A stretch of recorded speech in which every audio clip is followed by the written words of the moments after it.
দাদা বাড়িতে আছেন? টনি দাদা, ওগো দাদা এসছে। বসেন দাদা বসেন, আমি টাকা নিয়ে আসছি। এলেন দাদা, পুরো 10 লাখ আছে। এইলে ধর, এইলেন। কি হলো দাদা, এখনো তো আরো 10 লাখ টাকা পাবেন? টাকা ঘুরে দিচ্ছেন কেন? আমার ধার দেওয়ার টাকা আমি পেয়ে গেছি, শুধু আমার দরকার নাই। ও টাকা তোমার কাছে রাখো। কিন্তু দাদা, আমার তো 15 লাখ টাকা 3 বছরে 30 লাখ টাকা দেওয়ার কথা। সে আমি জানি, সমস্যায় পড়েছিলে বলে তো আমার কাছ থেকে টাকা ধার নিয়েছিলে। আমার ধার দেওয়া 15 লাখ টাকা আমি পেয়ে গেছি, আর টাকা দরকার নেই। সেদিন ভাবি কইবে গুলি চালানোর জন্য সরি, পারলে আমাকে ক্ষমা করে দিন। দাঁড়িয়ে জানে ওগুলো দে। এলেন ভাবি, এগুলো রাখেন, এগুলো আপনার জন্য। আসি দাদা।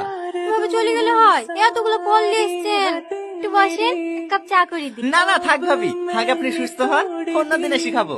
চ। আমি অবাক হয়ে যাচ্ছি, মানুষ এতটা পাল্টাতে পারে। গ্রামের মানুষ টনির নাম করলেই আমার রাগ হতো, এ চোখেই দেখলাম সত্যি মানুষটা অনেক বদলে গেছে। সবকিছু তোবা করতে ভালো হয়ে গেলে লাও তাকে অনেক ভালোবাসে। কি রে তুই কাঁদছিস কেন? জানো ভাবি, আজ 2 বছর ধরে ও আমার পিছনে লেগেছিল, আমাকে ভালোবাসার লেগে। আমি ওকে পাত্তা দিইনি, আর আজ আমি ওকে ভালোবাসতে যাচ্ছি, ওই আমাকে রিজেক্ট করছে। তুই ওকে ভালোবাসিস? ওকে বাসতুক না, ভালো হয়ে যাওয়ার পর থেকে বাস। ও তো চিন্তা করিস নি, আসলে ও ভালো হয়ে গেছে তো, তাই আর প্রেম ভালোবাসাতে জড়াতে চাইছে না। তুই ওকে বিয়ের প্রস্তাব দেখা, দেখগাও রাজি হয়ে যাবে। তুমি সত্যি বলছো ভাবি? হ্যাঁ।